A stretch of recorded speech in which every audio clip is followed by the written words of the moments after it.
What's up, everyone? How you doing? Hope you're doing well. Today we're going to be doing the Orlando Magic's 2020-2021 NBA offseason. So before we get into that, I just want to say the last 2 days I took off because of New Year's and I didn't really feel like doing a video. But I'm going to be getting back into it and try to finish up this preview as quick as possible.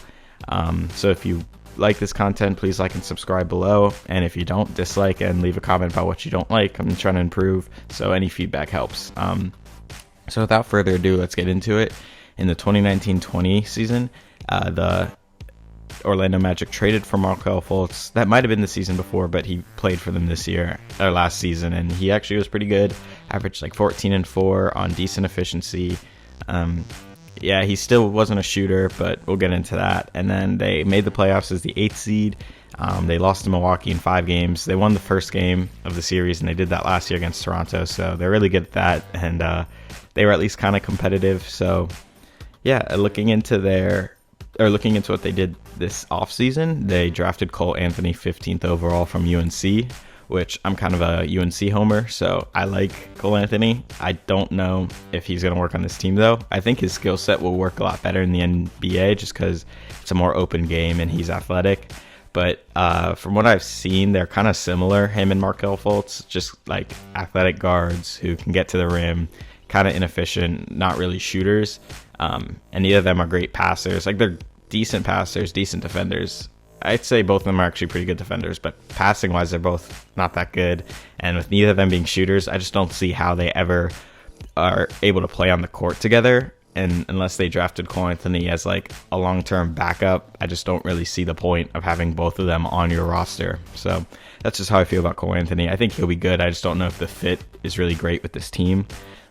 Another player they signed from free agency, Dwayne Bacon from the Charlotte Hornets, and he's kind of an under-radar guy. I think he could actually be really good for them. He's a good three-point shooter, just good scorer overall. He's more kind of like a microwave guy.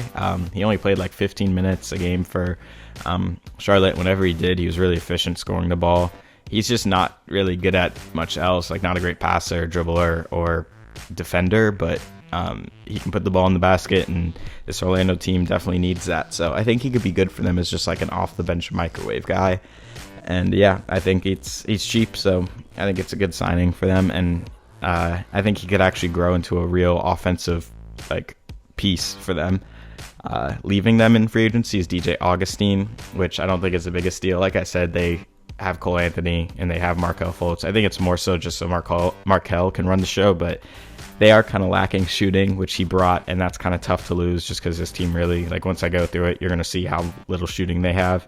But, you know, he's not a great defender. He had that one good game against Toronto, but it's just, he's not that impactful a guy, and yeah, it wasn't going to be, like, he wasn't in their long-term plan, so not that big of a deal.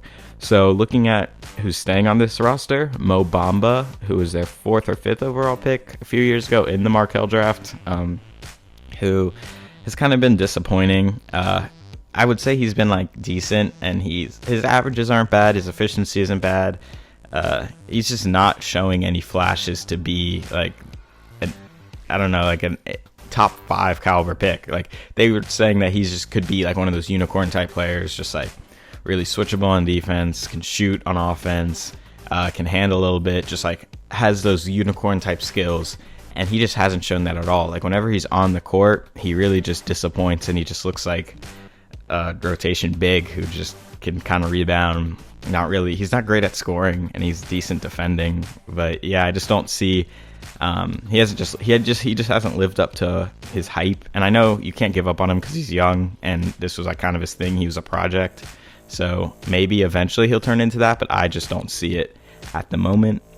Another player, Markelle Fultz, as we talked about, not a shooter, but a good defender, good passer, good inside scorer, athletic, getting to the rim, off the dribble. Is just good at creating for this team. If he could get a jump shot, I think that would open up his game majorly, and I think he could actually like push to become an all-star caliber player at that point. But without that, I don't really see it.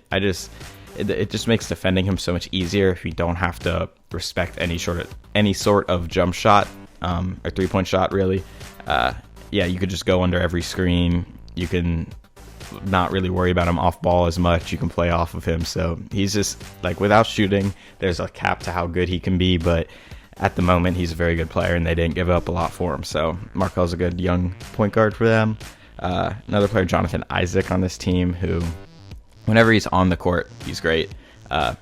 Decent offensive scorer, decent three-point scorer, athletic, and can finish around the rim, good lob threat. Defensively is where he really shines.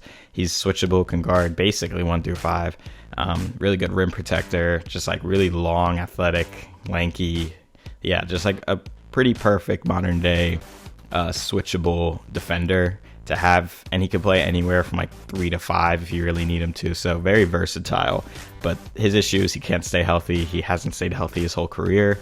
We'll see if he's able to. I would love it. He's really good. He's really entertaining to watch just because how long and switchable he is. But until he can actually stay on the court, he's going to be labeled as a bust, because as much as the player's good, you need to be able to stay on the court. Like, half of the thing about being a good player is like how available are you. So until he can stay on the court consistently, that's like just his main thing. He needs to he just needs to be healthy and stay healthy. Another player, Evan Fournier, he's really one of 2 shooters on this team. They really need what he does. I like Evan Fournier. I feel like he's kind of one of those guys who's left on the radar because he's on this team and kind of miscast. Like, they need him to be their offensive creator, basically. Like, they run a lot through him. He takes a lot of shots with them. They look at him as their shooter on this team, and I think he's really more like a 4 or 5 guy, fifth, like 4th or 5th option, not center or power forward. But yeah, I can see him as just kind of like an off-ball shooter on a really good team with some on-ball creation, and can run the bench unit. But yeah, as they have him right now, they're asking him to create a lot. He's not a great creator, but he is crafty, and he has averaged almost 20 points a game for a few seasons now. So, and on good efficiency too. So he's definitely a good scorer. But I just feel like with this team, he's probably being asked to do a little too much, and they really need his it's kind of like Jordan Clarkson, like I was saying, how they need his scoring, Jordan Clarkson at Utah. So he's kind of doing more than he really should, like the caliber of player he is. And that's kind of what Evan Fournier and the other guy I'm going to talk about later is doing, just because they can shoot the ball. And another player, Aaron Gordon, and he's another example of this, a player I'd like to be traded on this team. I just don't think he's fit on this team for the last 3 seasons, really. This team's really big, and they don't really need an athletic 4 like him, and they've kind of played him at the 3 before. And he's a decent shooter, but I just love his short roll game. He's able to pass out of that really well. Good finisher, good in the open court, switchable defender. I could just see him being a really good piece for a team like Celtics or the Raptors, or just there's a bunch of teams in the league that can use a guy like him, and I just feel like his talents are kind of being wasted on this team. I just feel like he has some potential that hasn't been tapped yet, that he could mold into a more elite player, I guess. I just think he's so limited in the system they have that he's not able to do some of the things he's really good at.